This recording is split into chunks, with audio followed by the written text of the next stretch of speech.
Deeper? Yes, deeper please, Lord Mayor. How much deeper? Until I can fly. Oh, you're amazing, my lord. Ilishnish exclaimed as Lord Mayor moved his staff around. It became so huge. The chasm widened, its depths growing deeper and deeper. Ilishnish approached the edge, watching the cavern expand before her through Lord Mayor's magic. The powerful dark elf had a look of concentration on his face, the tip of his tongue pressing against his upper lip. Was there something you noticed? Lord Mayor asked. I would like to take a look around, my lord, Ilishnish answered. May I assume my usual self? Sure. Returning to her familiar and comfortable draconic self, Ilishnish started preening over her scales before she noticed Lord Mayor staring up at her. She shifted her wings to settle them more comfortably over her back. Does my appearance displease you, my lord? No, there's nothing wrong. Can other dragons do that? I have the vague sense that it should be possible to learn how, Ilishnish replied, but no one else in the enclave is capable of doing so, my lord, nor have I read of any dragons in the dwarven texts displaying such a feat. Why is that? Lord Mayor asked. Why? Ilishnish thought the answer obvious, because they have no good reason to, I suppose. It took me half a century to figure this out. Simply changing appearance is just a minor part of it. One must adapt themselves to each appearance's normal behavior to blend in properly, as well. The barriers to entry and usefulness are quite high. Not many dragons would care enough to invest so much time and patience into appearing and acting as what they consider to be an inferior race. In my case, I learned because I decided it would be useful in my future journeys, yet I still prefer my draconic self. I see. Lord Mayor returned his attention to shaping the cavern. We don't see many dragons around here, but there should be enough available territory to have plenty of them all over the place. I thought that maybe there's actually a lot of dragons around, but they're all wandering around as something else. It'd be more convenient for many dragons to gather when they're human-sized. I've lived in the Azalizia range all of my life, Ilishnish said, so my knowledge of the lands beyond is limited to what I could learn from dwarven records and a few findings I've made from the belongings of dead frost giants.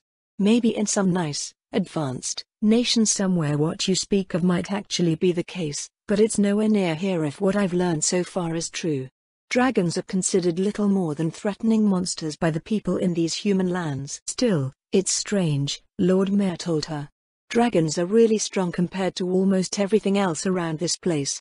Big Sis was really excited when we came here because she thought she could finally get a dragon for herself, but, no matter where she looked, she couldn't find one.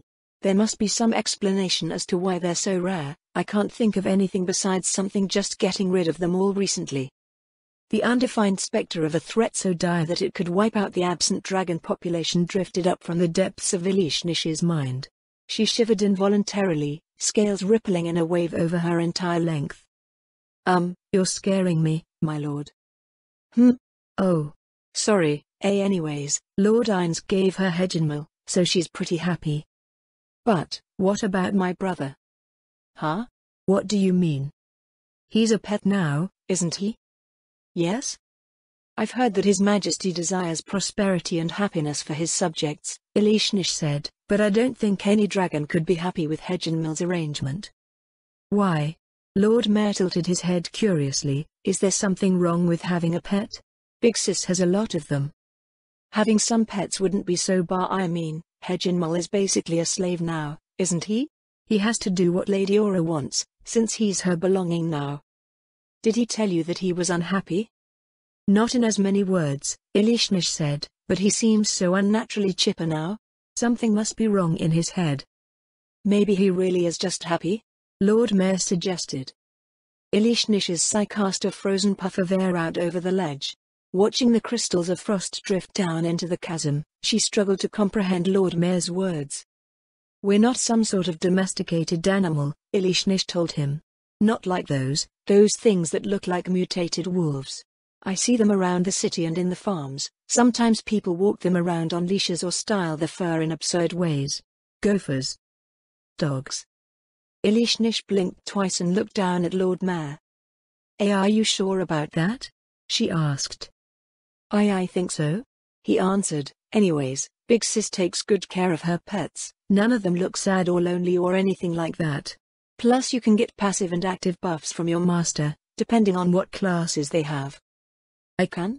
Elishnish shook her head violently. No, wait, I'm not interested, just curious, what are they like? In general, they're benefits that allow you to help with whatever your master is doing. A bard's familiar might help with performances or do little things to help out in general, and they gain skills and abilities they never had before. Bards can have pets? I didn't know that. They're not very strong compared to the bard, Lord Mayor told her. A bard about as strong as a gold rank adventurer might have a songbird or something like that. Did that mean she could have a weak little human as a pet? Was it allowed? The way Lord Mayor put it, owning a pet didn't count as slavery. Pam was nice and non-threatening, maybe they could arrive at a beneficial arrangement. If it's a cavalry class, Lord Mayor continued, their mounts gain bonuses that help them perform well in the type of combat that their rider engages in. This is especially important since most common mounts are a lot weaker than their rider, so if they don't get those benefits, the mount can be charmed or just killed under them as they ride into combat. Nope. That sounded like pure lunacy. No creature would be so insane as to volunteer for this terminally stupid vocation.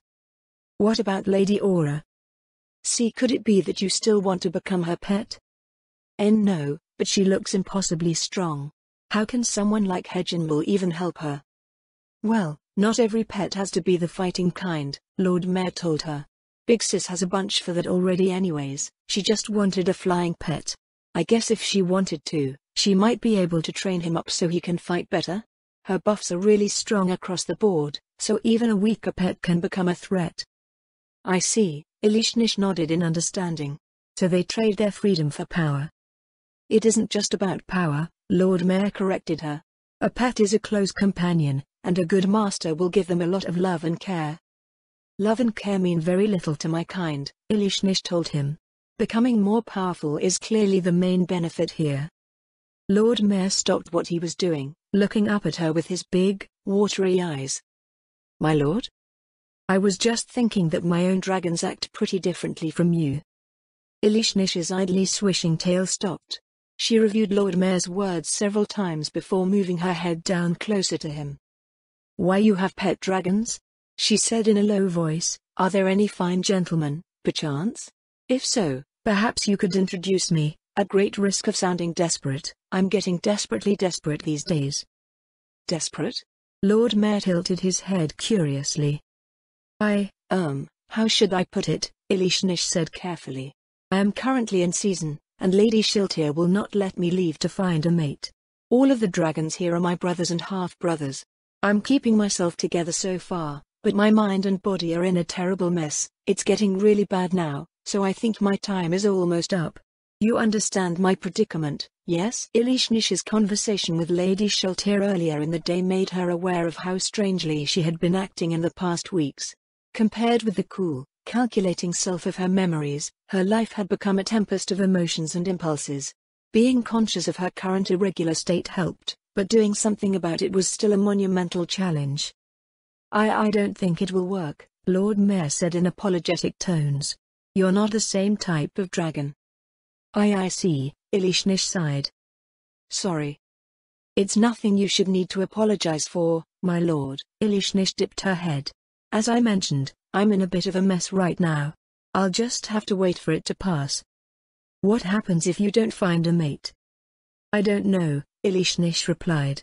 My mother never had any problem finding a mate. This is my first clutch, everything is new and frightening and weird. I don't really like how I am right now. Well, maybe we should focus on our work, then.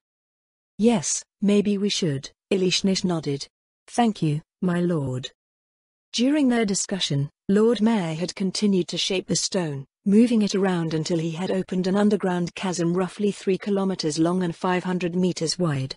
It was not deep, however, looking to be about 300 meters to the bottom. Her brow furrowed at how shallow the space was. I went down until I found groundwater, Lord Mayor said. Any deeper and it will just flood. There aren't any cave systems below the city? Nothing like the one that connects the Dwarf Kingdom underground. That's a shame, Elishnish said. The realm below is quite expansive, but this city seems to have no connection to it. The realm below? Yes, Ilishnish replied. I think I've also seen it occasionally mentioned as the Underdark. The cave networks that run under the Azalisia Mountains are only a tiny part of a vast system that stretches under the entire continent. The dwarves have explored a bit of it because of all the mining that they do. There's a lot of nastiness down there. Lord Mayor blinked slowly several times. Maybe we shouldn't let that nastiness in, he said. Maybe you're right, Ilishnish quickly agreed. Please forget I said anything, my lord. Is this really going to be long enough? Lord Mayor looked out across the cavern. Adventurers can move a lot faster than regular people. Once we give it the appropriate weather, powerful druids can change the weather, yes? I hope that book wasn't some fanciful story. Yes, I can, Gem. This cavern should be large enough to have its own weather. Lord Mayor raised his staff. Control weather. Several seconds passed before clouds started to visibly form over the chasm. A light drizzle started, filling the dusty air with the scent of rain. It takes a bit to cool things down in here. Yes, my lord, Ilishnish said, we're underground, after all. It inevitably did cool down, however, and the drizzle turned into a flurry. When fat snowflakes started drifting through the air, Ilishnish hopped off of the ledge, taking wing to examine the cavern. The freezing winds whipping around her were a comfort after a morning filled with anxiety. She flew around lazily, through snowfall that would have reduced visibility to near nothing for any of the local inhabitants. When ice started to cake on the walls of the cavern, she flew up and latched onto the sheer surface. It appeared that her ability to move about on icy surfaces as a spider would on walls and webs worked even if the terrain was magically created. She crept around, absorbing the layout of the entire area. At the bottom of the cavern, she found that groundwater had indeed flooded the entire floor, but it only went up to her ankles. Taking wing again, she returned to the ledge overlooking the chasm. She folded her wings neatly over her back and rested beside Lord Mayor. Her tail idly went back and forth again behind them. You didn't have trouble flying through all that? Lord Mayor asked. There are supporting structures in the way as well, so I thought you might crash. Burkhana has huge support pillars that span between the ceiling and the floor, Ilishnish answered. They're all over the city, so I'm used to navigating something like this. As for the weather you've created, fierce squalls and blizzards are ideal hunting weather for frost dragons. We have no issues flying through what others might consider impassable conditions, and those same conditions are severely debilitating to our prey, making it all the easier for us to overwhelm them. That's pretty cool. Does that mean that frost dragons can transport cargo through any kind of weather? I think Shiltir had you deliver something to the adventurer expedition camp southwest of here last week.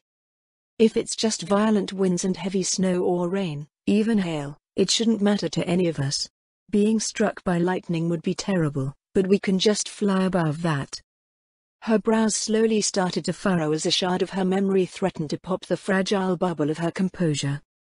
What did you say about Lady Shiltir sending me to do something, my lord?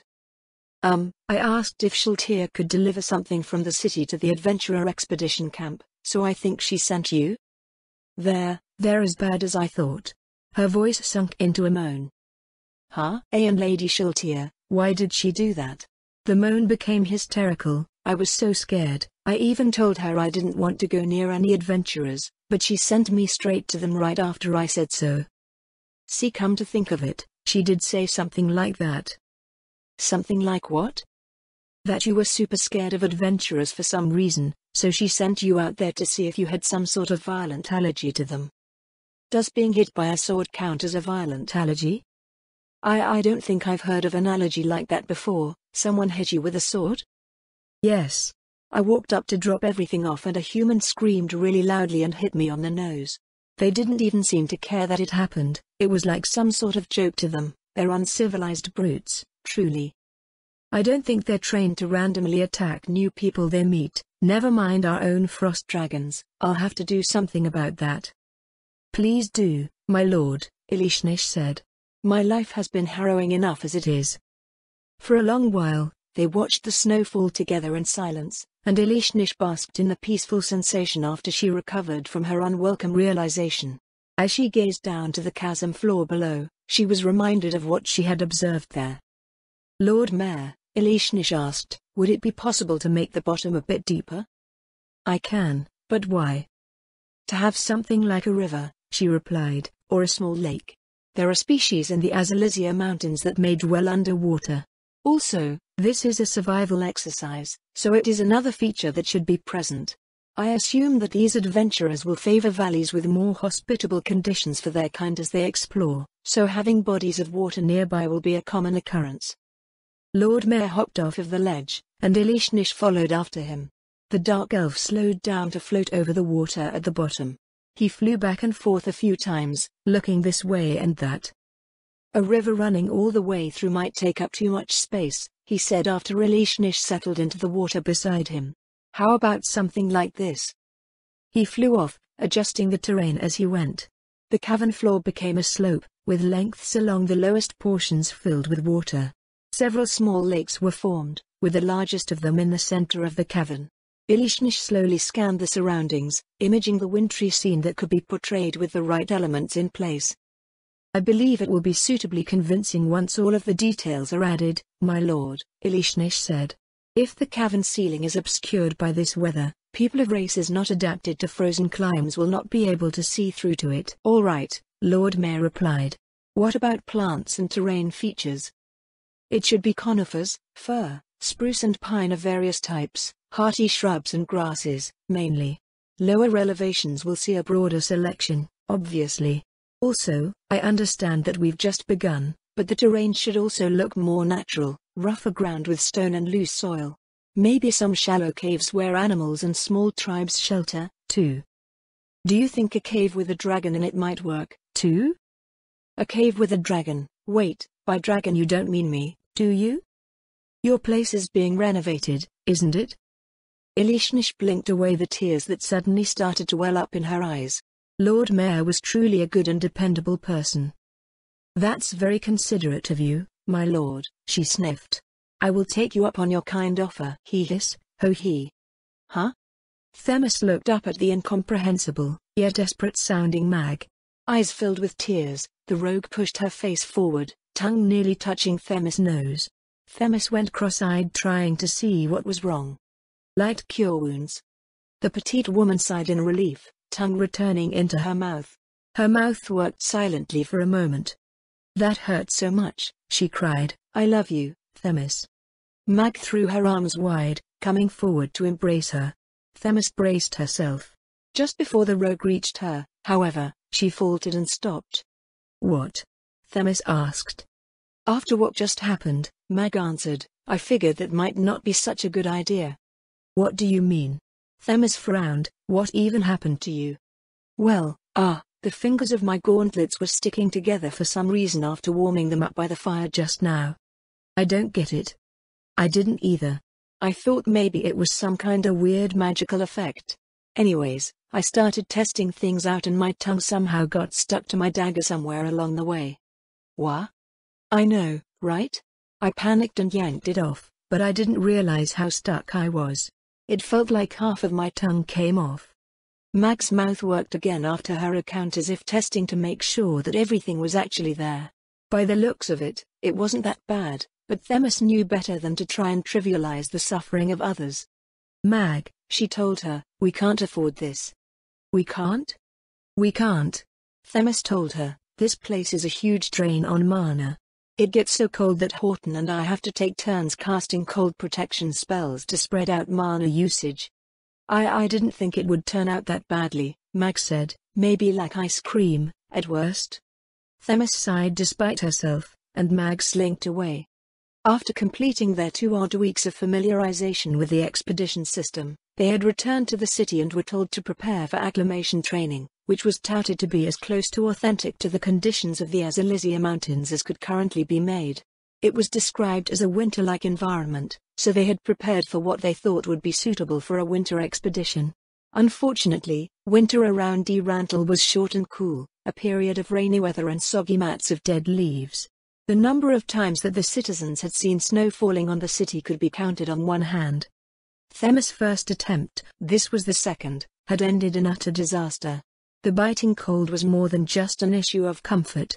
Temperatures were so severe that energy protection spells were eaten away in a matter of minutes. Their ranger, who had set off in advance to scout their way forward, never returned. After about an hour, they were forced to withdraw without making it 10 meters past the entrance. Pestonia appeared shortly after, bringing with her the frozen corpse of their ranger. They had to wait a good while before she thawed out so they could resurrect her. The next day, she was added to a new team. Going by their rather absurd-looking attempts at bundling up, they had all experienced the new training course. Not a single comment was made on each other's appearance. This time, her party consisted of a fighter, a rogue, a monk, a bard, a wizard and herself. The lack of a ranger as their scout was already turning the experience into a nightmare. To her credit, Mag was doing what she could. She was generally excellent in ruins or catacombs, but rogues could simply not match rangers when it came to exploring untamed environments. Progress was slow, so slow that Themis suspected if the weather wasn't obscuring their vision, they'd be able to see the entrance of the course from where they had decided to camp for the night. She thought it a miracle that they even survived thus far. They were lucky enough to locate a shallow cave, where they all huddled together in the scant warmth of a small campfire. The wood they managed to forage was cold and wet, filling the air with thick smoke that added to their misery. Themis was used to replenishing her mana during periods of rest, but the need to refresh protective spells to stave off the cold left her in a state where every spell was precious, and mana levels much harder to sustain. As they finished packing away their camp, Mag returned from her reconnaissance. "I think it's warming up," she said. "The worst of last night is over, at any rate." "What did you see?" Lawrence, the bard who was acting as the party leader, asked. "I followed the slope a little ways," Mag answered, "and it looks like it's curving a bit as it leads down.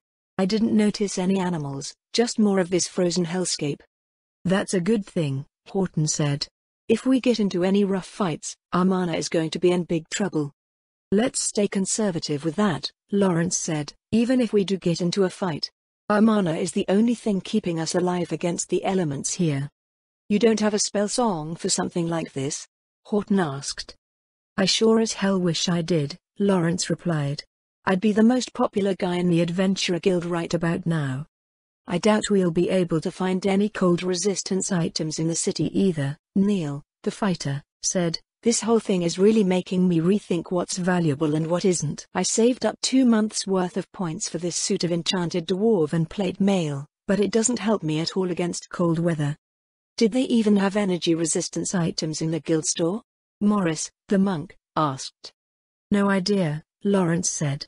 "I'm pretty sure most people have been focusing on equipment that would help with all of the combat training we have. In hindsight, we should have been preparing for expeditions. That's what we're ultimately supposed to be doing, yeah?" It did feel obvious, in hindsight. As the fair-haired bard had mentioned, everyone had been entirely focused on what would help them in training, which was primarily combat until recent weeks. The first inkling Themis had that she should be considering more than just what she needed to make it out of fights in one piece was out on the practice expedition.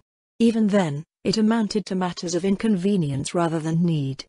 "I guess," Mag said from the front. "I'm in the same predicament. I spent most of my points on combat and scouting gear. Actually, now that we're talking about points, there's a rumor about this new course." "A rumor?" "Yeah, I heard there's some secret bonus in here somewhere. Maybe we'll get something nice if we figure it out, eh?" "I think I heard something like that as well," Lawrence said. "You seen anyone with anything new and shiny since yesterday?" "Nope, maybe we'll be the first." Mag's eyes twinkled. "All right, I'm getting in the mood now. Exploring the unknown, finding new things, that's our adventurer guild, right?" "As romantic as it sounds," Lawrence said, "I'd rather not push our luck. Remember how expeditions are supposed to operate. Our priority is to collect information on the assigned area. Looking into specific details comes after that." "I agree," Themis nodded. "We don't even have any idea of how much further we need to go. If we get sidetracked and waste our resources, we might not have enough to make it to the end." "The end?" Lawrence frowned. "As in a boss fight?" "Have you been on one of these training runs that didn't have a boss fight?" "The training expedition didn't," he replied, "but I guess you might have a point." The members of the party exchanged glances, uncertainty clouding their expressions. The current training session was unlike any they had taken part in previously.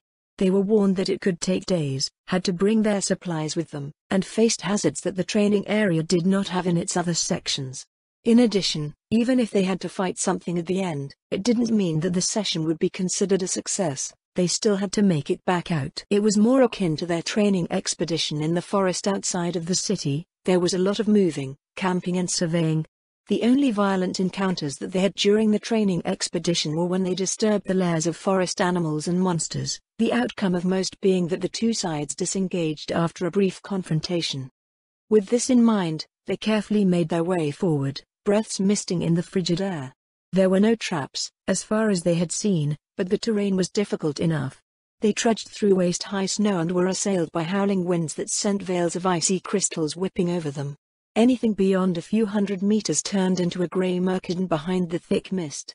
Perhaps if it were a portrait or some magical illusion, Themis might have appreciated the scenery for its otherworldly beauty. As one trying to survive it, however, she could only shiver in the life-stealing cold. "I think I found the bottom," Mag said upon returning from one of her forays. "The bottom?" "Yeah, the bottom. This is supposed to be like some sort of valley, right? I found a river or a lake or something down at the end of the slope." "Any shelter?" Lawrence asked. "I didn't see anything," Mag shook her head. "It was flat and clear as far as I could see. There's a big cliff that curves around and out of sight. Maybe we'll find something if we follow it." They followed the road through the forest of stone pillars, vaguely shaped to resemble trees. The ground was rocky and uneven. Once in a while, a member of the party would stumble into a depression and injure themselves, taking some of Themis' mana away. It was far more difficult for her to manage than a training run full of monsters, inexorably sapping away her mana despite their progress being little more than a crawl. Eventually, Horton ended up being the one to lead the way after Mag, slowly probing the way forward with his staff. "How many points is it for a stick?" Neil mused. "Why are you wasting points on a stick?" Lawrence asked. "We'll be able to just grab one out in the wilderness, yeah? I guess. It's probably not as good as a proper quarterstaff or spear, though. If something attacks us, I have to react right away. A random branch isn't going to do much good." "Just buy one from the city," Lawrence said. "Couldn't be more than a few silver for a good quarterstaff." "I wonder if the parties with rangers have this much trouble." "Hey," Mag said defensively, turning to glower at Neil, "I'm doing my best here." "Just curious," the fighter held up his hands in a placating gesture. "Grr. We didn't even get a chance to find out with ours," Themis said. "He went out saying that it would be no problem. The next time we saw him, he was frozen solid." "Same here," Lawrence said. "I don't think our rangers are trained for this sort of terrain anyways. All of them are local, they're used to forests and plains." "Ludmilla might be," Themis pointed out. "She lives in the mountains south of where we had that training expedition, doesn't she? You can see snow there in the winter from the city." "She might be," Lawrence shrugged, "but it doesn't help us. She's still silver rank, and busy with noble business besides." "What does Ludmilla have to do with rangers?" Neil frowned. She is a ranger?" "Really? The only time I've been in a party with her, she was leading and we had another scout." "Well, she's a frontier noble," Lawrence told him. "They lead their patrols out in the wilderness and, wait, shouldn't you know this? I thought you said you're from a frontier village." "I'm from a little place in the north, yeah. The noble there didn't do any of that, though. Hell, I don't even know what they look like. It's not as if they'll come to get their fancy asses muddy out on the border." "What? How did you people not get eaten by something from the great forest of Tob with no one defending you?" "Nothing really serious has ever come out of there," Neil shrugged, "for as long as the village has been there. Worst was a few goblins and maybe an ogre or two. Nothing the local adventurers couldn't sweep up back when the guild used to pay bounties." "That's different from what I heard about the south. They're constantly on guard against raiders there and, once every few years, there's a big fight. Dying on the border isn't unexpected." "That sounds rough, but I can't really speak for 'em. Our villagers could even go into the forest to collect food and herbs without trouble. Would explain why that woman's teams always mercilessly brutalize everything in their path, though." After pushing through the forest for another hour, they reached the edge of a clear area that stretched off into the distance. The mists concealed the far reaches, but the endless blanket of snow could have as easily been a field as a lake. "This is a lake?" Lawrence peered out into the distance. "Yes, sir." Mag squatted down and brushed the snow aside. Rather than stone or soil, there was a solid sheet of ice. "What the hell?" Neil bent over to look more closely at the surface. "I've never seen anything like this before. How does a whole lake become ice like this?" "Probably something to do with it being so cold that our asses freeze off." Mag frowned down at the ice for a moment, then stomped her boots several times. Neil gave the ice a few experimental taps with his warhammer. When nothing happened, he gave it a good swing. A chip came out of the ice, but the rest remained solid. "Do we have enough time to cross?" Themis asked. "I don't think it's a good idea to camp in an exposed place like this." "It isn't even noon yet, I think," Mag said. "This looks a lot easier to walk over, so it might not be as slow as before. The sooner we get through, the sooner we can get out of here." "Let's follow the cliff, then," Lawrence nodded. "It should be faster, and I don't want to find out that this lake isn't as frozen as it looks." After an hour following the cliff face, Mag returned from her forward position. "Hold up, there's monsters ahead." The party stopped in their tracks, looking to the rogue expectantly. "What kind?" Lawrence asked after she stood in front of them silently for several seconds. "Oh, dunno, never seen 'em before. They look like they're made out of ice or something." "I might have some idea." Horton stepped forward. "Is it safe to go up and look?" "Should be," Mag said. "I came into plain view of 'em, but I stayed a good ways back. There's not much to hide behind out there." The wizard followed Mag out, and they returned 10 minutes later. "There's a cave up ahead," Horton reported, with 2 ice elementals standing out front. "Are they hostile?"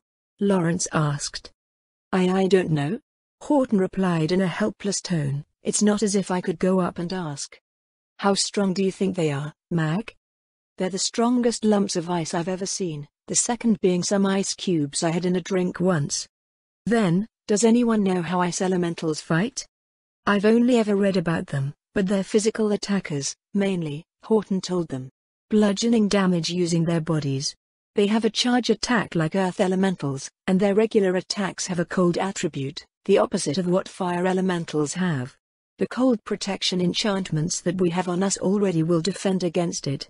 They looked maybe a bit larger than a human, so they should be the equivalent of a 3rd or 4th tier summon." That sounded manageable.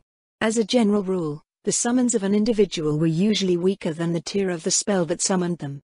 A tier 3 summon would be about as strong as a silver-ranked adventurer, while a tier 4 summon was about as strong as a gold rank. If Horton's estimate was accurate, it was at worst 2 monsters, each equivalent in strength to a gold rank adventurer, against a full gold rank team. "Let's form up," Lawrence said. "We'll approach them, but don't attack first. I don't want to fight if it can be avoided." They all nodded and assumed their positions. With their team composition, Neil and Themis were the defensive line. Mag and Morris were immediately behind, ready to come around and flank their opponents once they were tied up by the front. Edging forward, they came within 100 meters of the elementals in question. Behind them was a cavern perhaps 3 meters in height, and 5 meters in width. They stopped and peered over at the swirling entities, whose bodies were composed of blocks of bright blue ice. After a few moments, they let out a collective sigh. "Well," Neil told them, "looks like we're good." The ice elementals came to life and swirled towards the party. Everyone shot the fighter a glare. Within a dozen seconds, the elementals crashed into the defensive line, and Themis found herself assailed by chunks of enchanted ice. She raised her kite shield just before a block of ice the size of her head thudded heavily into it, jarring her arm. Smaller chunks swirled around and pelted her plate mail. "Themis. I'm fine, these hits aren't getting through." As disorienting as the attacks were, they couldn't get through her armor. As long as the big chunks could be blocked or deflected away, she would be able to hold her position without much trouble. Morris reached out and grabbed one of the flying bits of ice that bounced off of her right pauldron. He was yanked forward slightly, and he let go before he collided with her. "Detached, but attached," he mused. "Hey, how do we even fight these? Where do we hurt them?" "They should be weak to fire," Horton called over the clunking of their constant attacks. "Otherwise, we'll just have to break them up." "Works for me," Neil said. The fighter's warhammer whipped out and shattered a block of flying ice. Its fragments fell lifeless to the ground. Themis and the monk joined in, hammering away with mace and unarmed blows. Mag had a tougher time, spending more time dodging the whirling fragments than striking with her mace. "Why do these things have to attack in all directions?" she complained. "Should I cast something?" Horton asked. "Save it, I think we got this handled," Lawrence replied. "Let's get this settled before they wear down our cold protection." After the initial confusion of facing the strange and unfamiliar foes, the party settled into a stable routine, dispatching their opponents with no more than a few scrapes and bruises. Themis saw to the injured while they caught their breath. "At least we're all nice and warmed up now," Morris said. "How's your mana, Themis?"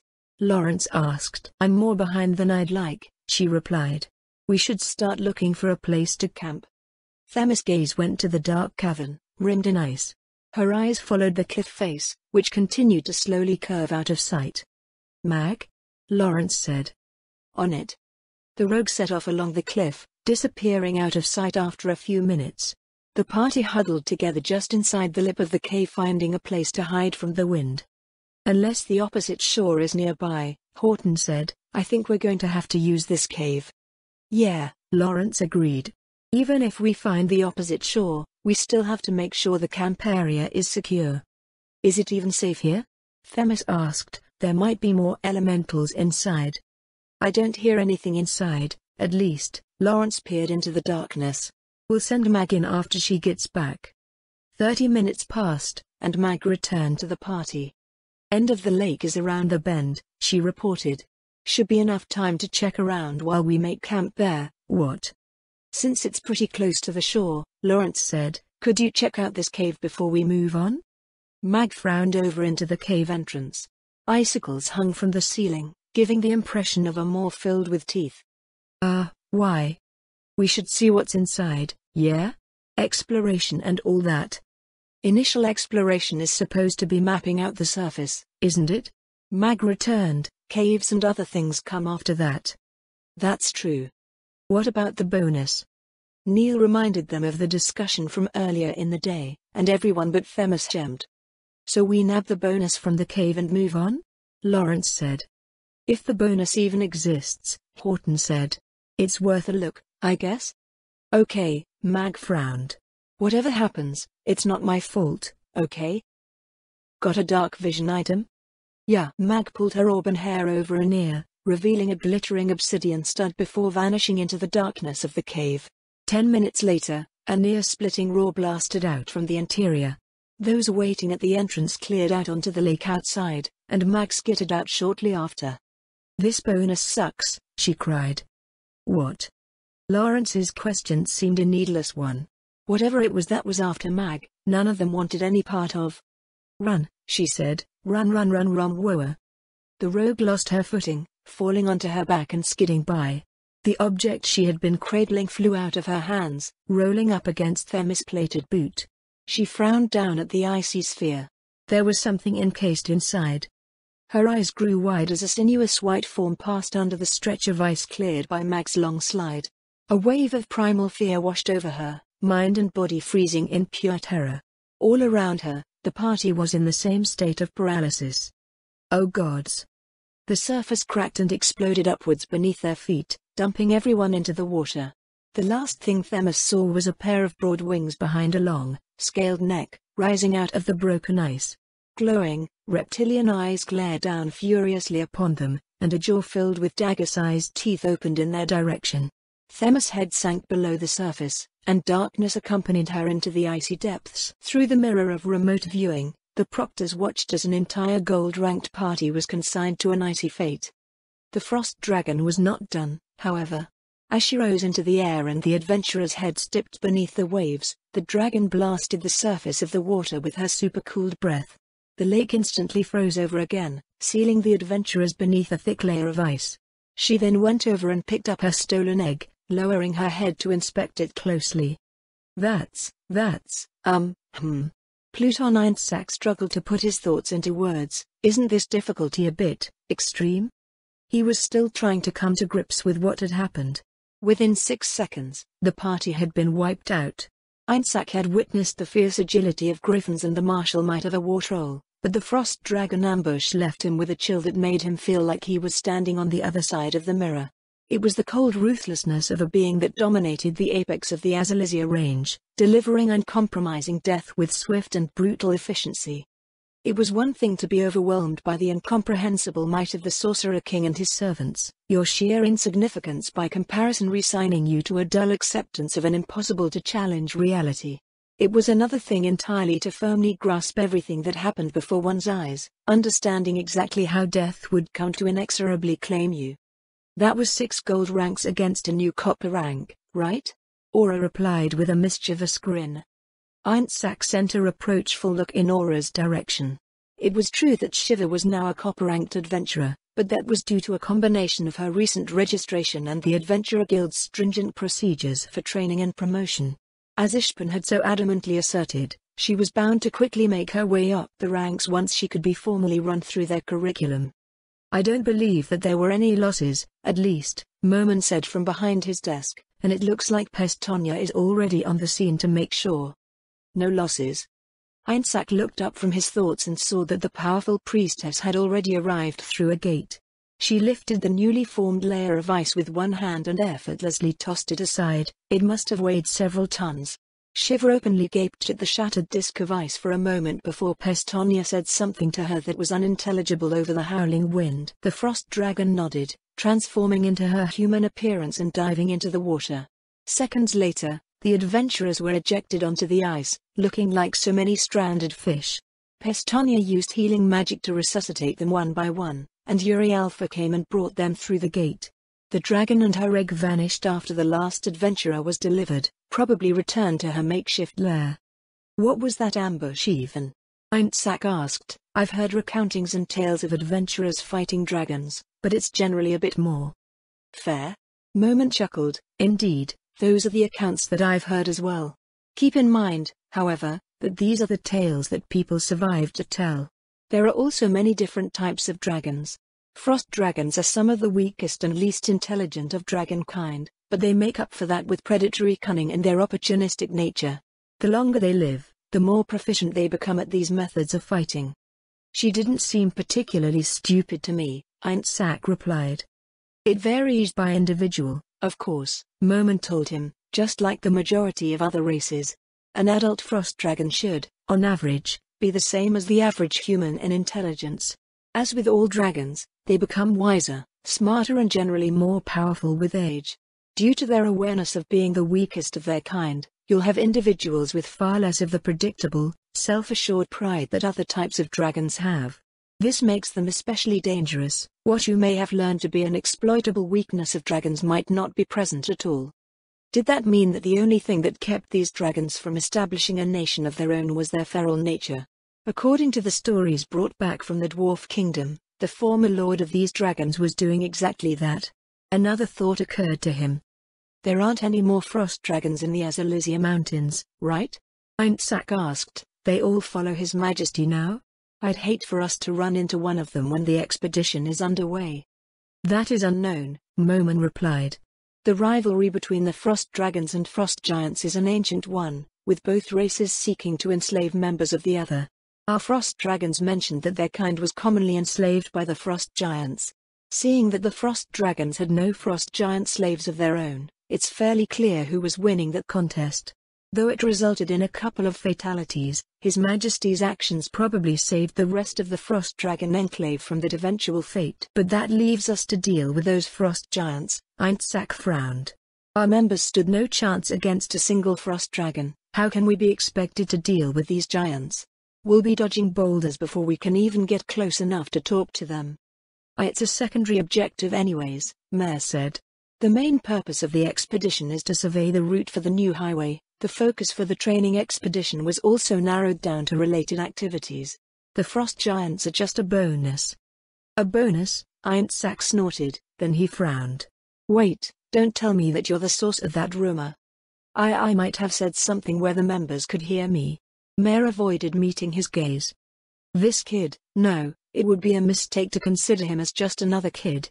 Despite the new section's straightforward design, the adventurers were being taught many unforgettable lessons at once. Mare didn't often speak with most of the guild members, but the strokes he delivered through the training area were unquestionably effective. The course that every member of the upcoming expedition was being put through consisted of a path that had the training party come across the dragon lair with the ice elementals standing guard in front of it. Just beyond that was the objective, where they would find the far end, fight a few winter wolves, then return the way they came. It drove home the value of expeditionary preparations, resource management in a hostile environment, and punished them for making decisions that they shouldn't on the field.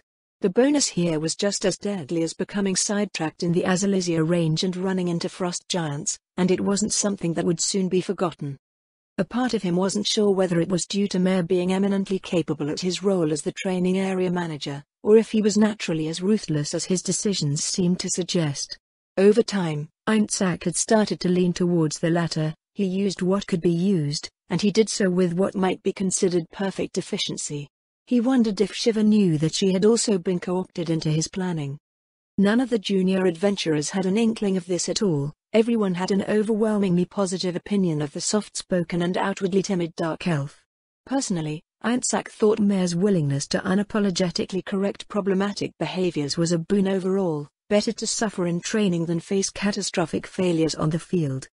There was a knock at the entrance, and Einzak turned to see Shiva peeking around the doorframe. Her stance seemed to compel him to stand and protect the entrancing woman from whatever was troubling her. If Einzak hadn't just witnessed her obliterate an entire adventurer party, he might have leaned towards accommodating her in any way that he could. Was she doing it on purpose? If so, her ability as a bard was peerless. She appeared to be entirely authentic in her performance. "There's no need to wait at the door," Einzak called out to her. "Make yourself comfortable." The dragon in human form dipped her head shyly before entering, heading straight to Mare. Aura cast a critical eye towards them, as if measuring the distance between the two. "How was it?" Mare asked. "I think I can do it, Lord Mare," Shiva replied. "Do they get any scarier than that?" "The strongest should be Rainbow, Moknich's team," Einzak told her. "We added a platinum bard and wizard to fill out their number, so it should be something like a weak mithril team overall." "Is that the group with that elf, Mary?" Shiva asked. Einzak nodded. "Mary is scary," Shiva cringed away. "It would be best if they just ignore the cave entirely." Scary seemed to encompass anything that Shiva imagined could possibly hurt her, even just a bit. "You didn't seem scared at all back there," he said. "Can you describe what you did?" "I think we got most of it, but the mirror can't convey invisible effects if there were any used." Shiva looked at Mare with a question over her features, and he nodded up at her. Her hands lightly traveled over her body, fixing imperceptible flaws in her perfect appearance before she turned to address Einzak. When the human female snatched one of my eggs," Shiva explained, "I tried to scare her into dropping it, but she just ran off. I slipped into the lake from an underwater entrance that I tunneled out beforehand, then used dragon fear to freeze her party in place once she led me to them. I sensed where each human was positioned and broke out of the ice to dump them all into the water. Once they went under, I froze the surface over with my frost breath." Aura walked up to one of the mirrors, looking around the cave while they spoke. "You devised that plan within seconds of encountering them?" Einzak asked. "Yes?" Shiva tilted her head with a puzzled look. "Hunting down our opponents and prey is natural, we don't have to think about it at all." "Maybe I should level up Hegenmal," Aura muttered as she continued to fiddle with the mirror. "Hegenmal was a shut-in, Lady Aura," Shiva said. "I did almost all of his hunting for him." "Eh? Does that mean you stole his XP?" "XP, my lady?" Shiva struggled with a strange word. "Yeah, XP, you know, experience point bar." "Never mind. It's true that he has no hunting experience, so his instincts should be similarly dulled." Moo. Einzak idly wondered if this Hegenmal was about to have something happen to him. He flipped through his notes, looking for other questions he might need answered. "You sounded really mad when they took that egg," Einzak murmured. "I thought one of the mirrors was going to crack. Was that more instinct at work?" "I suppose I was furious about that," Shiva admitted in a quiet voice. "Maybe it was too much? Lady Shiltir told me that I need to learn how to master my nature if I want to truly improve." "I don't think anyone would fault a woman for having maternal instincts," Einzak responded with a slight smile. That should be the expected result if you steal a baby or egg from any mother. Maternal instincts.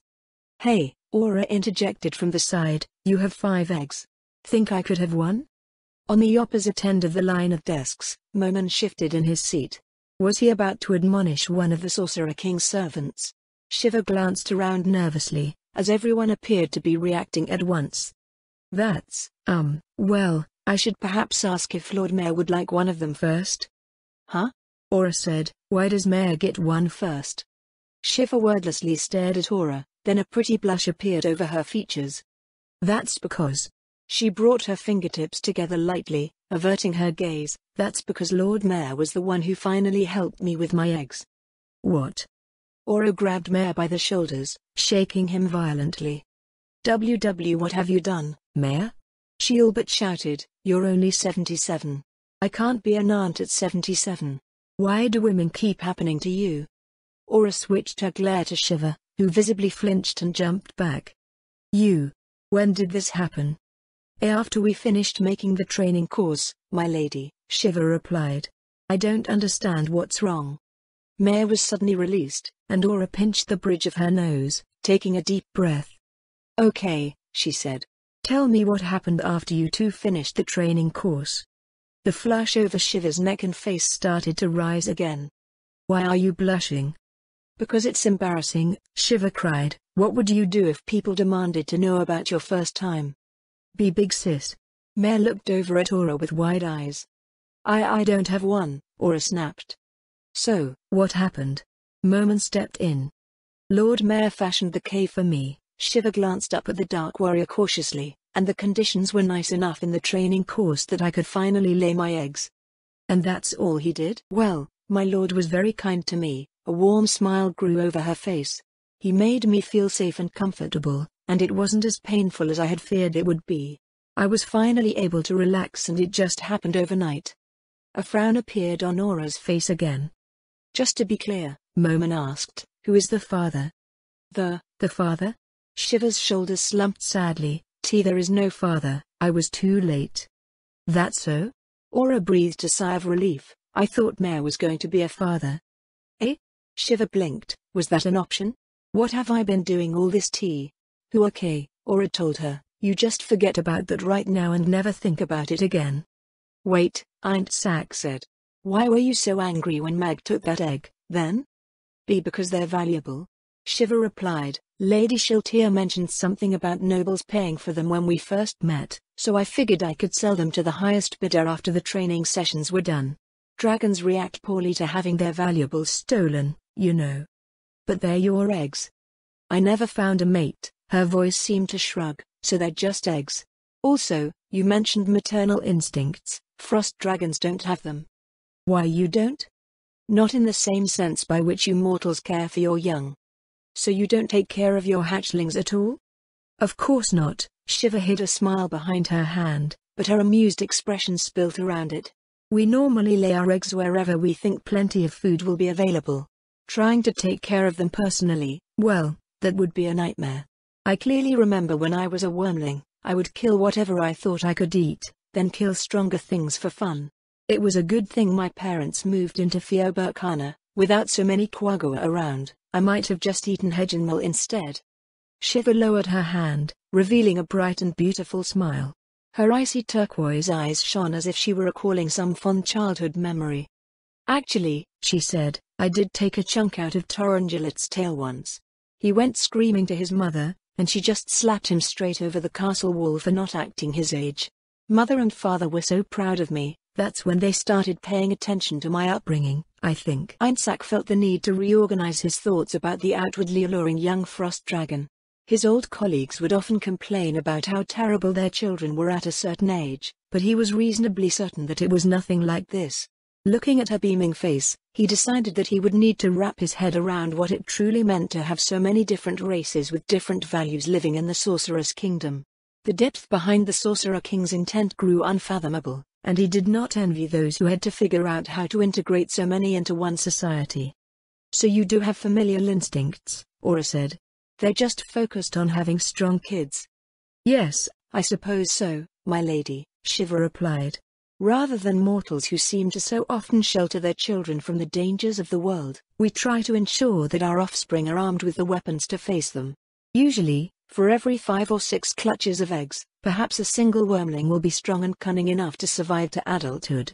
My mother encouraged us to seek paths to power beyond our natural strength, and my father encouraged us to grow stronger so we could hold our own. That sounds about right to me, Aura agreed. You can't be a weakling, or you won't be able to defend what's important.